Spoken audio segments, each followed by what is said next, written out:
მართლმადიდებელი ეკლესიაში მიტოვების კვირა დაიწყო. 23 თებერვლიდან კი მორწმუნეები დიდ მარხვას შეუდგებიან, რომელიც 12 აპრილამდე აღდგომის ბრწყინვალე დღესასწაულამდე გაგრძელდება.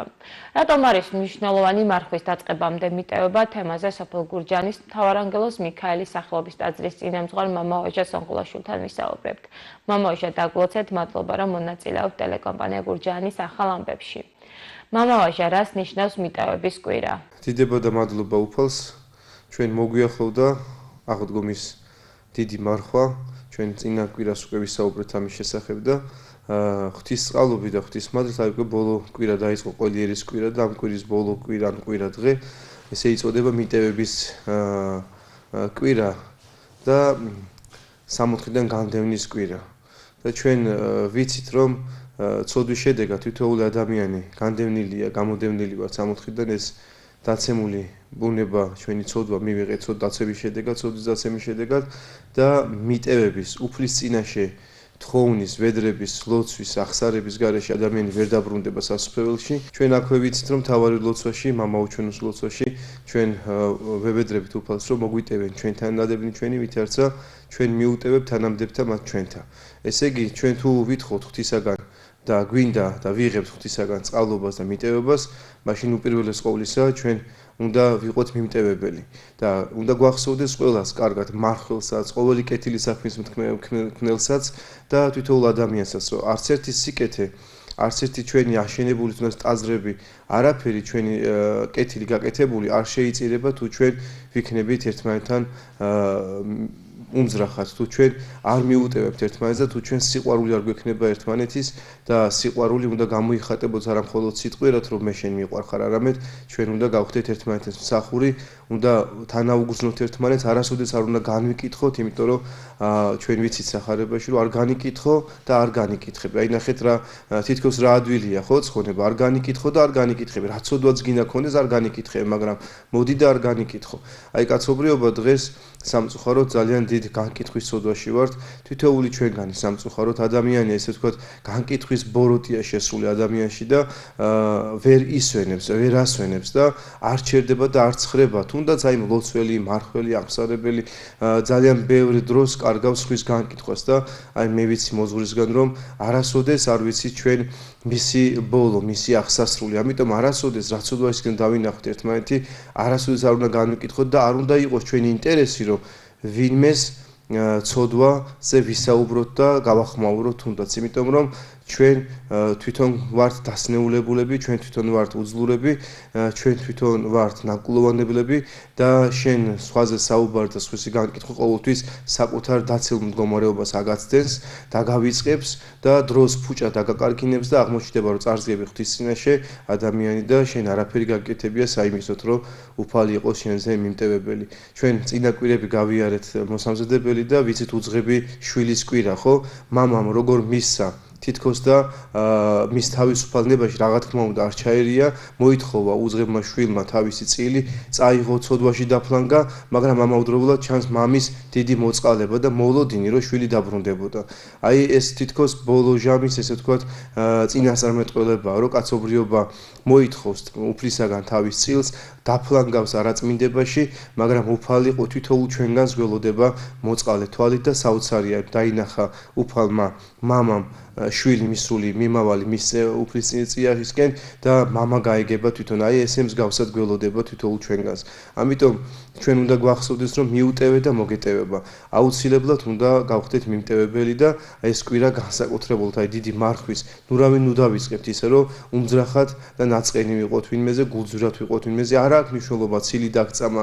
ძალიან ბევრი ადამიანი მე წეღანაც თქვი რომ ბოროტი არის შესული ადამიანში და განკითხვის ცოდვით და ძალიან ბევრი ადამიანი განგვიკითხავს სილს წამებს, არ ცხრება მისი ენა, მისი გონება ჩვენს წინააღმდეგ, მაგრამ ამით არ უნდა გახდეს ჩვენ ვერ გავიმართლებთ თავს რომ ჩვენ გავხდეთ მიუტევებელი, არ მიუტევოთ ხო? ყველასთვის უნდა ვილოცოთ, ყველას უნდა მიუტევოთ და რა თქმა უნდა ჩვენს უნდა ვითხოვოთ შენდობა თითოეულმა ადამიანმა. მეც ჩემწილად გამოვიყენებ თქვენს ეთერს, ახლა გურჯაანში ჩვენ ბევრთან გვაქვს ხოლმე შეხება, ნეფსი თუ უნებლიე თუ ვინმეს რაიმე შევწოდე ღვთის წინაშე და თქვენს წინაშე ყველას ვთხოვ შენდობას და პატიებას. ხშირად აინტერესებთ ხოლმე ადამიანმა ყველას უნდა მიუტევოს განურჩევლად თუ არის გამონაკლისები? ყველას უნდა მიუტევო. სახარებაში არ გვეუბნება რაღაცით განსაზღვრო, რომ არ მიუტევო, ან ეს მიუტევე და ეს არ მიუტევო. ყველას უნდა მიუტევო და მე მომყავს ხოლმე მაგალითი თუნდაც რომ ჩვენ ყველას გვიყვარს ყოვლადწმინდა ღვთისმშობელი, განსაკუთრებულ ქართველ ერთსაც რა თქმა უნდა და ღვთისმშობლის ხატისადმი, ღვთისმშობლისადმი განსაკუთრებული სასწაულება გვაქვს და ჩვენ გვავიწყდება რომ სწორედ აი ღვთისმშობელი გვიყვარს და აი ამ ღვთისმშობელს ჩვენ მისთვის ძე იყო, ხო, შვილი იყო მაცხოვარი ჩვენთვისაც და მისთვისაც ღმერთი განკაცებული მაცხოვარი, მაგრამ მისთვის ამავდროულად იყო შვილი და ჩვენ მის თვალწინ გავაკარით ჩვენი ცოდვების გამო, გავაკარით ჯვარზე. და ჩვენ დღეს რას ვაკეთებთ? ღვთისმშობელმა მოგვიტევა როგორ რომ დღეს ჩვენ გვალობ და ვეხვეწები და ვევედრებით ყოვლადწმინდა ღვთისმშობელს, რომ ყოვლადწმინდა ღვთისმშობელო შეგვეციე და გვაცხოვნე ჩვენ. როგორ შეიძლება რომ ჩვენ კონდეს ეს კადნიერება, მაგრამ აი ქრისტიანობაც ეს არის, რომ ყოვლადწმინდა ღვთისმშობელი არის მეოხიდან მფარველი და რა თქმა უნდა ჩვენ ვიცით მაცხოვრის მაგალითი, რომ ჯვარზე გავაკარით და მაცხოვარი ამბობს ასეთ რამეს. მიუტევე უფალო, რამე თუ არ იციან რას აკეთებენ. აი ჩვენს მსგავსი დამოკიდებულობა უნდა გქონდეს ნებისმიერ დაცემულ ცოდვილ ადამიანს, თუნდაც ცილის წამებ, რაც გინდა იყოს, უნდა შევაფასოთ ეს ადამიანი, გვებრალებოდეს ქრისტიანის პოზიცია, სწორი პოზიცია ეს არის. გვებრალებოდეს, განგიკითხა, გებრალებოდეს, ცილი დაგწამა, გებრალებოდეს, აუგს ამბობს შენზე, გებრალებოდეს, შენ ზურგს უკან ლაპარაკობს, გებრალებოდეს, გიყვარდეს და აი ამით შენ გამართლდები. შენ ვერ გამართლდები უსიყვარულობით. რა სიბინძურე, რა ტალახის გინდა გესროლოს ადამიანმა, შენ თუ უსიყვარულოდ იქნები ადამიანის მიმართ, ვერასოდეს ვერ გამართლდები და ჩვენ უნდა მივბაძოთ მაცხოვარს. ჩვენთვის ჯვარცმულ მაცხოვარს, რომ ჯვარზე გავაკარით და მას თქვა შემდეგი სიტყვები და ილოცა რომ უფალო მიუტევე, რამე თუ არ იციან რას აკეთებენ. ჩვენც ესე უნდა ვიყოთ ყველას მიმართ, რომ არ იცის რას აკეთებს, რომ იცოდეს, ნამდვილად არ გააკეთებ და არ დააშავებ და არ გვავნებ და არაფერს არ იტყოდა და ჩვენ უნდა ვევედროთ უფალს, რომ მიუტევე უფალო, რამე თუ არ იციან რას აკეთებენ და რა თქმა უნდა და აი დასაწყისში ვთქვით, რომ ჩვენ არ ვიცით არც ერთი ადამიანის ბოლო სიტყვა, არც ერთი ადამიანის აღსასრული, ხო, როგორი იქნება, რამხელად შეინანებს. ჩვენ შეიძლება ვხედავთ ერთმანეთის დაცემულობას, სოდვას, მაგრამ ვერ ვხედავთ ერთმანეთის გულს და ერთმანეთის კელიაში, ესე იგი, როგორ ნანობს, რას მოიმოქმედებს ამ ცოდვის საზღაურად, ასე რომ ჩვენ უნდა ვიყოთ აუცილებლად უპირობოდ მიმტევებელი და უნდა ვისწავლოთ უპირობო სიყვარული.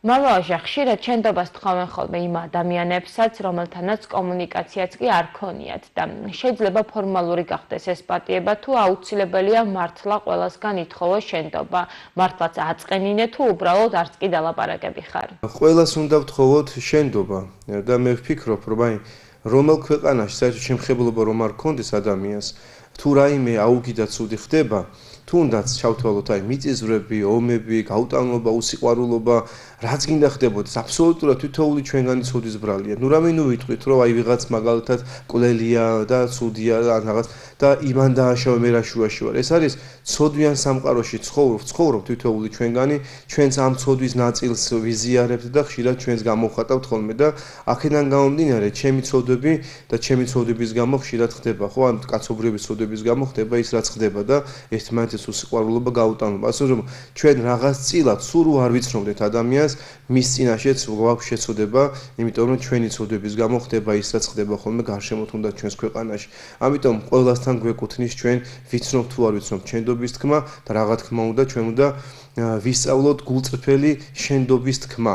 ჩვენ ხშირად არის ხოლმე ესეთ რამ, რომ ვეუბნებით შენდობას ერთმანეთს და ამ დროს ერთ გავა რამოდენიმე დღე და კვირა და ერთმანეთის იმ ვითომ და შენდობა რო ვთხოვოთ, მე მაინც ვიხსენებთ ხოლმე, არ ვივიწყებთ, ვერ ვივიწყებთ ხოლმე. მაშინ კითხვა რო დავსვათ, ახლა ჩვენ აღსარებას ვამბობთ, უფლისაგან ვითხოვთ შენდობას და გვინდა რომ მივიღოთ შენდობა და პატიება და რამდენად მოგვეწონება ჩვენ რომ ერთ წამს უფალმა გვაპატიოს და მეორე წამს და მეორე კვირას გაგვიხსენოს მაინც ის რაც გვაპატია, ხო? ეს ხო არ იქნება სწორი პატიება, ვერ დაარქმევ მას პატიებას. მაშინ უნდა გვახსოვდეს, რომ ისე უნდა მიუტევოთ ჩვენ ერთმანეთს, რომ არასდროს არავის არ უნდა გაუხსენოთ და არ უნდა ვიხემძღვანელოთ გუშინდელი ჩადენილი ცოდვიდან გამომდინარე. ესე ვერასდროს ვერ მოვიპოვეთ სიფშვიდეს, ვერასდროს ვერ ვიქნებით ღვთის ხატება და მსგავსებას მიბაძველები ქრისტეს. ასე რომ ყველასთვის უნდა ვიყოთ მიმტევებელი. როდესაც ერთი მხარე არ ითხოვს შენდობას, ამ დროს როგორ იქცევა მეორე მხარე? არის შემთხვევა, როდესაც ვერ ხვდება ადამიანი, ან თუნდაც ხვდება და საკუთარ ესეც სცენი ერთგვარი ბოროტი გვაჯერებს, რომ აი იცი რა, შენ მართალი იყავი და რაღაც ამპარტავნებით შემოსილი ადამიანი და შესაბამისად არ მიდის შენდობის თქმამდე. და ჩვენ უნდა გვახსოვდეს, რომ ჩვენ გვაქვს ამის უფლება, რომ ერთზე უთხრათ, ან მივიდეთ და უთხრათ, რომ იცი რა, აი მე ესე ვფიქრობ და მაპატიე თუ მე უნდა დავასწროთ პატრიარქმა იცის ესეთი თქმა, უნდა შენ მიხვიდე და დაასწრო შენდობის თქმა. და არის კიდე, როდესაც ვერა მიხვედი მარტო და ვერ მოხდა კომუნიკაცია, შეგიძლია შენ ორი მიიყვანო, ორთან ერთად უთხრა, მე კრებულობაში უთხრა და შემდეგ სახარებაში წერია, რომ უნდა შემდეგ განერიდო. აღარ უნდა დაიწყო ბრძოლა და აღარ უნდა დაიწყო რაღაც პოზიციების დამკვიდრება, უნდა განერიდო და ილოცო მისთვის. ილოცო, ჩვენ ვიცით, უფალი გვეუბნება, რომ გიყვარდეს აკურთხებდი მაწყევარ შენზე და გიყვარდეს შენი მდევნელი და ცილისწამებელი. ასე რომ ჩვენ უნდა ვლოცულობდეთ ერთმანეთისთვის და რასაც ჩვენ ფიზიკურად ვერ აკეთებ და ვერ შეცვალე ადამიანში და შენ თავში ლოცვა არის საოცარი სითბო და ძალა აქვს ლოცვას და ძალიან დიდ აგრესიას და გაყინულ მდგომარეობას ათბობს და ალვობს. დიდი მადლობა, რომ მიიღეთ ჩვენს გადაცემაში მონაწილეობა.